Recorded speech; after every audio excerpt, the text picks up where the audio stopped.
Hey guys, this is Supreme Swordsman here, and today I'm going to be talking about my top 15 moments in the One Piece CP9 saga. Normally I do top 10 moments, but I cannot bring it down to 10 with this saga. There's just too many great moments. So, for this saga, I'm going to be doing 15 with one honorable mention that I cannot leave out.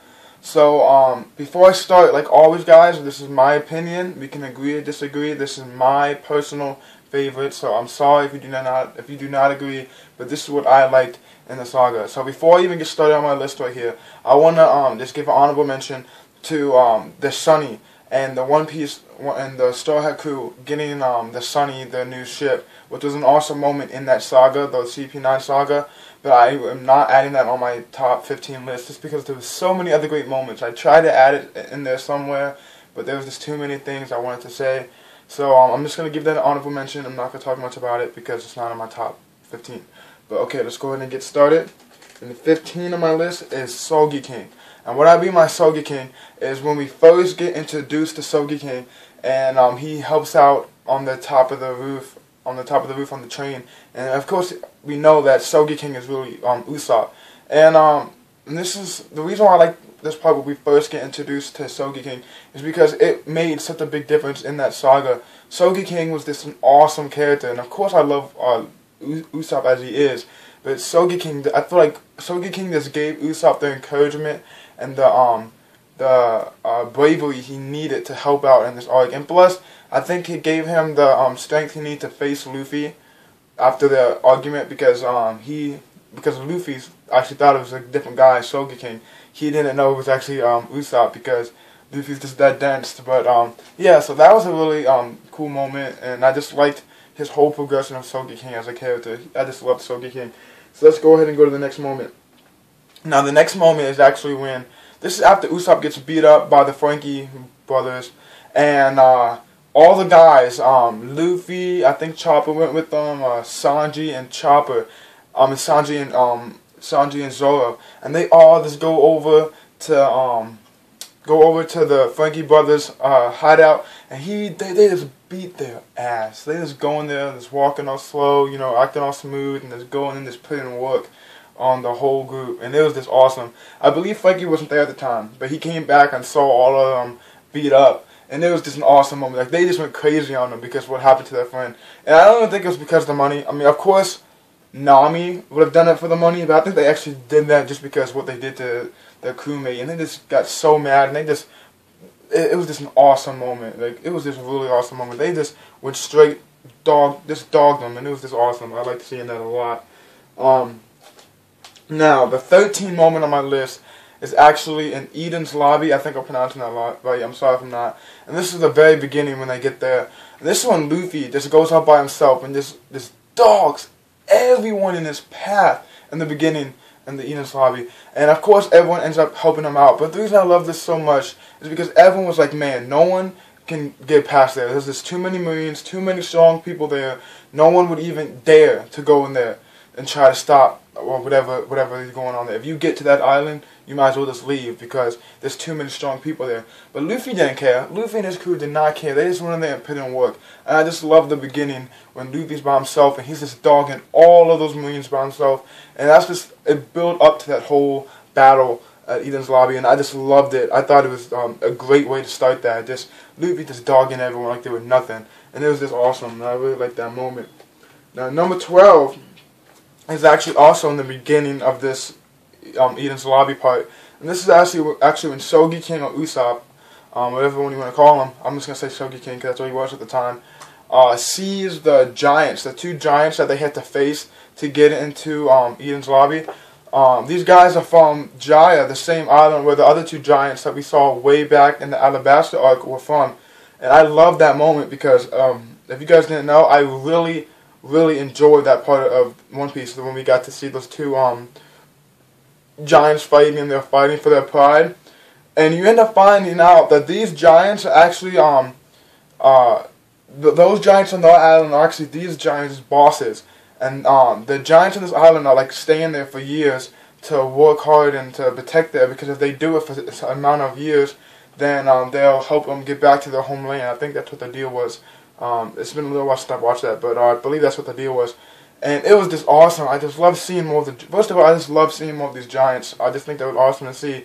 And it was just awesome that Usopp or Sogeking just went there and just gave him that thing when they were like, man, I know they're still safe. They're still going at it. When I just like that moment, just to see them, when they get that realization, like, man, everything's okay.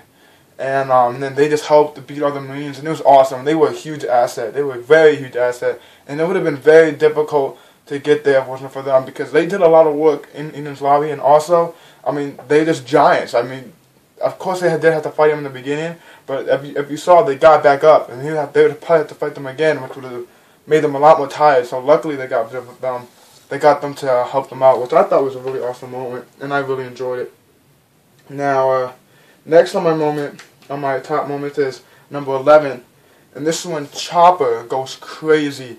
And if you don't know what I'm talking about, this is when Chopper eats the third pill, or the third ball. He's not the rumble ball, I think it was called. And he just gets huge, and he just starts dogging this CP9 guy that he's fighting. And it is just awesome. Like, I've never seen Chopper like that. The nice little Chopper, you know, people called him a monster and everything, but you know Chopper, he's a nice guy, and he's just scared. He was just scared, and he wasn't really a monster. No, but this guy was a monster. He had no feelings. This Chopper was just dogging everything in his path. And it started off with that CP9 member, and then he went off to go and fighting, just knocking shit down in the big mansion place where all the CP9 fights are going on. And it was just freaking crazy to see that. I was like, I can't believe this is Chopper. The nice Chopper that we know. So that was a crazy moment. I like that moment a lot. Number 10 is when we get introduced to Gear 2nd. And I guess you could say Gear 3rd in there too. I'm not going to separate them, but mainly Gear 2nd. I know Gear 3rd's stronger, because like that one attack's supposed to be stronger when he makes his arm bigger. But I like Gear 2nd. In his first fight in Gear 2nd, when he was versing Bruno, and he was having a lot of trouble with Bruno, and I was like, man, if he's not going to be able to put away Bruno pretty soon, how's he going to be able to fight the top guys up there, like Lucci? So I was like, man, you really... I was really surprised. I was like, man, Luffy, like, you need to get stronger. And the reason why I say that also, because if you remember with the whole Akiji thing, when he turned Robin to ice, and Luffy couldn't help him because he wasn't strong enough, and at that point everyone was like, man, Luffy needs to get stronger, because he's just not strong enough yet to be able to fight with everyone else. And at that moment, when you see, man, Luffy's just got a brand new technique, he's stronger now, faster, quicker, just straight up more power, and he just dogged Bruno after that. And the CP9 members were really surprised, and Spandam, I think his name is the top bad guy there, was so surprised when they saw that Bruno was beat, and I loved it. It was just an awesome, awesome moment. You can't hate on the Gear 2nd. It's just an awesome thing that Luffy has, and I really enjoy it. Now, 9 on my list is actually Luffy versus Lucci. And what I mean by this is not the whole fight, because that's way more than just a moment, but the end, where Luffy is like done. He can't move, and he's hurt, and there's nothing he can do. And he's just laying there, and he just can't get up. And Sogeking takes off his mask, and it was Usopp, and he just starts yelling at Luffy, like, Luffy, you gotta get up, Luffy, you gotta get up. And Luffy just looks at him, and he's like, man, Usopp's here, and because he always thought that Sogeking was Sogeking, he didn't realize it was Usopp, and I just loved that moment. Like, that moment got to me. I was like, man, I just loved it. And then eventually, Luffy got back up to beat Lucci, and then fell back down again. He wasn't able to get up again until the Mary saved him. So that was an awesome moment. I really enjoyed that moment. Now, this is number 8 on my list, and this is when Frankie joins the crew. And this would actually have been high on my list. Normally, on recruitments like this kind of thing, they're way high on my list because there's such big moments in One Piece. But the reason why this one's a little bit behind is because I didn't really like the way he got on the crew thing. I thought it was funny, the whole underwear thing, but it was kind of disturbing to me because, like, they were holding his underwear. And I think at one time they had it, like, one of them, like, Chopper had it in his mouth, and, like, they was, like, this, I thought it was gross. Like, dude, all he wears is those sweaty, nasty underwear all the time, and you're gonna touch them and put them in your mouth? I just thought it was, It was funny, but I was like a little too much for me, a little too much. But of course, it was still a great moment. Frankie's on the crew now, and I actually really like Frankie. He's one of the funniest Straw Hats to me. I enjoy having him on the crew, and it was a good pickup to have Frankie, of course, and I really enjoyed having him. Now, number 7 is when Usopp comes back, and this is after their big fight, and Usopp left the crew, and all this bad stuff's happening. They're about to leave, and actually, what I really like about this part is that they weren't gonna take Usopp with them. They were like, after what Usopp did, he has to come and apologize. And that was actually Zoro's idea, which that's another reason I really like Zoro. If you remember my other top 10s, I was always talking about how the pride and the faith he has in his captain and his crew. And he was like, and what Zoro said Zoro was like, if he can't come and apologize for what he did, then he can't be on one of our groups, because you cannot have someone on your crew that doesn't respect you. And that was just such a awesome moment. I was like, man, Zoro, you are so right. And then eventually Usopp just, trying to make up all these excuses and stuff. He's like, this happened, that happened. But then when they were leaving, and he saw they were leaving and they weren't coming back for him, he was like, okay, if you guys are really leaving, all I have to say is I'm sorry. He just screamed, I'm sorry. And Luffy just grabbed him, and Luffy was crying, and everyone was crying, and that was just an awesome moment. I was just so excited for that. And actually, my favorite part of that whole moment thing was really what Zoro said. I love Zoro's character. The way he brings stuff up like that. He's he has so much pride and so much respect for his crew. And I like that. And I think that I gained more respect for Zoro as much as I gained more respect for Usopp at that point. Because it was just an awesome moment. And I really enjoyed it. And it was sad for me. I was happy when Usopp came back. And I was going to be very upset if he didn't come back, which I kind of knew he was, but that would have been a big loss for me. Number 6 is actually Frankie's backstory. Frankie's backstory, oh my gosh, that one, it was awesome. I just felt so bad for Frankie, because Frankie's hobby was making ships, and he kept making all these battleships, and eventually his battleships were the same thing that hurt the town and end up hoping to kill his master Tom, I think his name was, his leader. And I just felt so sorry for Frankie. And and this is a lot more than a moment, but what I'm gonna say is the moment where Frankie realizes that this is all his fault. And the reason why that's my favorite moment in this part is not because there's another moment where it's not because there was a happy, joyful moment, but because how sad it was, and it just got to me. I was like, man, this is sad. I feel so sorry for you, man. It was just sad for me. And at that point, I was like, man, I hate Spandam. And I know it wasn't Spandam, it was Spandam's dad. But I just hated that whole freaking group of people who made that all happen, freaking taking Frankie's ships to use them against them. And it got me mad. And it made me really hate the bad guy. So I just loved the moment because it got me into the story so much. It was a really good moment. Now, number 5 is a moment that I actually thought was going to be number 2 or 3, but I had to move it down a few notches for other things. And this is where Soggy King burns down the flag. I thought that moment was awesome. They're all just standing there on the line, and that's actually about the same time where Robin says she wants to live, and everyone's just smiling, and they were just all standing there on the line, getting ready to just dog. And Luffy was like, Soggy King, burn down that flag, and he just, BOW! Burned down the flag, and it was just an awesome moment. I enjoyed seeing that, and everyone was like, what? He just went against the whole world, and it was just awesome, because Luffy doesn't care who it is. He'll go against the whole world for his friends if he has to, and that's why I love Luffy, and that's why I just love that moment. There's not really too much to talk about that moment. I mean, everyone just knows how great of a moment that was. Now, number 4 is Robin's backstory. Oh my gosh. Now, before I talk about Robin's backstory, let me say this. This whole time Robin's been on the crew, I liked her, but I always had my suspicions for her because in the beginning when we first met her, she was in the bad guys group. And then she came on the crew, and she was always kind of mysterious, kind of to herself, and I didn't really understand what was going on with her. And then she comes to the CP9 saga, and she leaves, and she goes to join the CP9. And I wasn't surprised to see that she had a different motive behind it in the end, But I was like, man, her backstory of why she did what she did has to be good.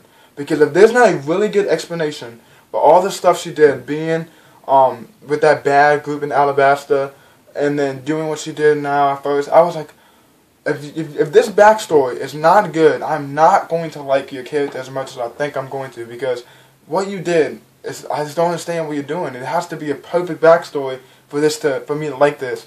I mean, for me to respect you. And it was a perfect backstory for me to respect her. My respect for Robin went from like here to like here after her backstory, because I always had doubt on Robin's character. And now the moment I'm talking about is the moment where the giant lets Robin live, and he just tells Robin to leave with that little laugh, the little laugh that all the giants do.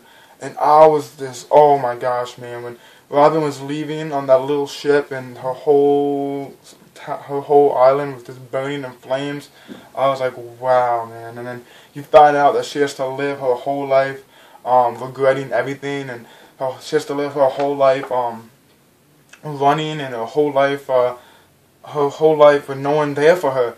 And that's why I understand why she joined the bad guys with Crocodile, because that's the only place she was accepted. And that was perfect for me, because if it wasn't for that, I would have not liked Nico Robin as much, because I just didn't trust her. And I was like, man, this backstory has to be perfect.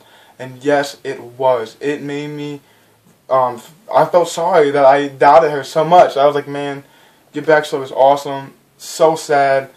I love Nico Robin. She's one of my favorite Straw Hats. Alright, so let's go ahead and go to number 3, get into the top 3 now. And number 3 was actually when we find out that CP9 is the building people, the people that build the ships. I was so surprised. I don't know about you guys. I don't know if you guys already knew before, or if you just weren't surprised. But when I found out that Lucci and those people there, and especially Kaku, the guy that can jump really fast and went to go help went to go look at the ship in the beginning, I was so surprised to see that they were the bad people. And especially Cauliflower, I think her name was, the one that was the secretary to Iceberg. Oh my gosh, I was so surprised. When I saw that it was them, I was like, I just couldn't believe it at first. I was like, man, that was an awesome moment. There's not really too much to say about that, except for, dang, like, I was so surprised. I did not see that coming. I just thought it was an awesome moment. I thought it was going to be someone that we haven't met yet, or some kind of Marine guy, but no, it was the people that we thought were Iceberg's friends and Paulie's friends. And that's one thing about this real quick. I felt so sorry for Paulie, because all of his friends weren't really his friends. And I don't want to talk too much about it, because I'm trying to make this video end, but I felt sorry for Paulie at that moment. The rope guy, I felt very sorry for him, and it just got to me. I was like, man, like, it was them the whole time. But let me go ahead and get on this list. Now, number 2 is when Luffy fought Usopp. Oh my gosh. I think out of all moments in One Piece, this moment has to be one of the most dramatic moments in the whole series. It was so dramatic. Just the fight before the series, and then the actual match they had. It was just so, like, sad. And when Usopp was hurt and they all went to go help him, Zoro was like, no, don't help him. He's alright, don't help him. And oh my gosh, man, it was like everyone was crying, and you know, after Luffy beat him up, he was crying too, and Luffy was just like, you know, you couldn't beat me. Why did you do this? And it was just an awesome moment. And one thing I also want to add about this is when he was like, when Usopp was like, man, I want to leave anyways, because I'm just so much weaker than you guys. And I was like, man, I feel you on that a little bit, you know. I felt sorry for him. Like, you know, it's hard to be on a ship full of all these strong, crazy people, fighting all these strong, crazy people, when you're just almost a normal guy. And, it's hard for him, man, but he has awesome friends, and he gets stronger and stronger, and I think he is very important to the crew, no matter what anyone else says. I think he is very important to the crew. So I was happy to see him come back eventually, and that whole moment was just really, really well done. Really well done. It was just so good, and I really got into it. I felt so sorry for the characters, and I just loved it. It was I was actually really surprised it wasn't my number one moment, to be honest with you. But the number one moment in the whole CP9 Water 7 saga is Mary's funeral. Oh my gosh. I was so surprised that I was going to be this into this, because it's a ship. Like, when I can get that in to a depth of a ship, you know it is good. Like, never in my life have I ever been so sad to see a ship die. Like, oh my gosh, man. When all of them were lined up, and then Luffy was out in front saying his final words to the Mary after the Mary saved them for the last time. Oh my gosh, and everyone was crying. You know, Saga King was there with this. You could see the tears coming off of his mask, and everyone, like, I mean, Zoro wasn't crying, of course. You know, Zoro, but you know, it was just such a sad.